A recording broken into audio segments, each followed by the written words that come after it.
I hate following two groups of people. One are Marines and the other one's a firebrand preacher, and I'm doing both today.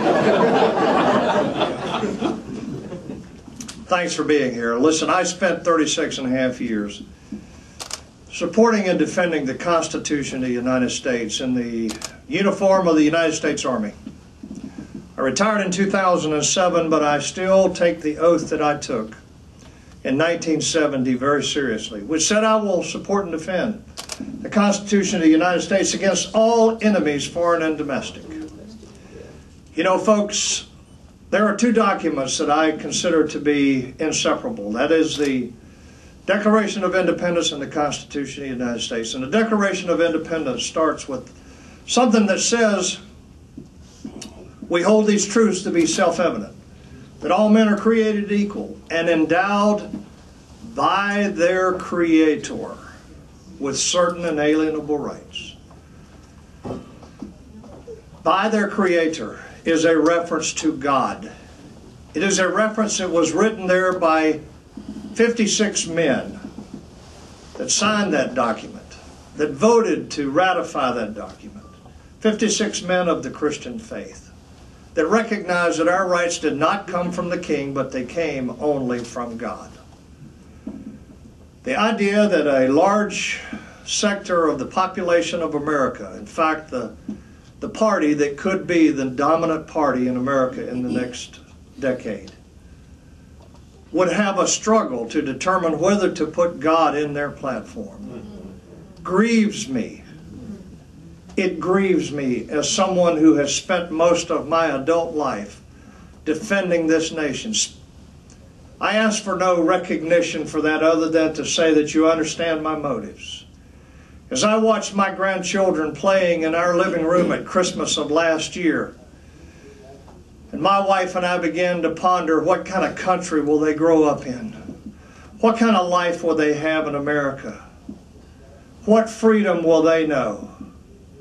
Or will they be force-fed what the bishop just got through talking about? That our rights come from the government, from the king. Not King Jesus, but whoever sits in the White House. Is something that frightens me, that worries me, that gives me great concern for their future. The fact that God was even a question in terms of that platform should be something that wakes us all up to realize that we cannot be part of that.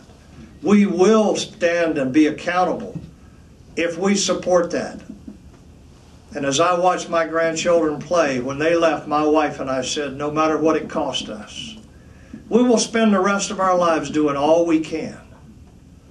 I will not endorse a party that says that a man and a woman are equal to a man and a man, or a man or a woman and a woman in the holy matrimony. It's evil.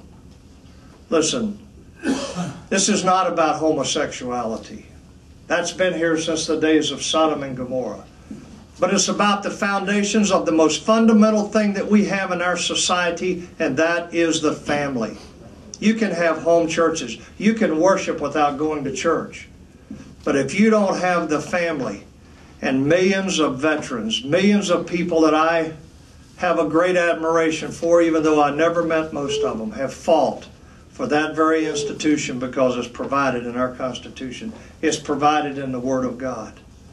The family structure is being ripped apart every single day in America.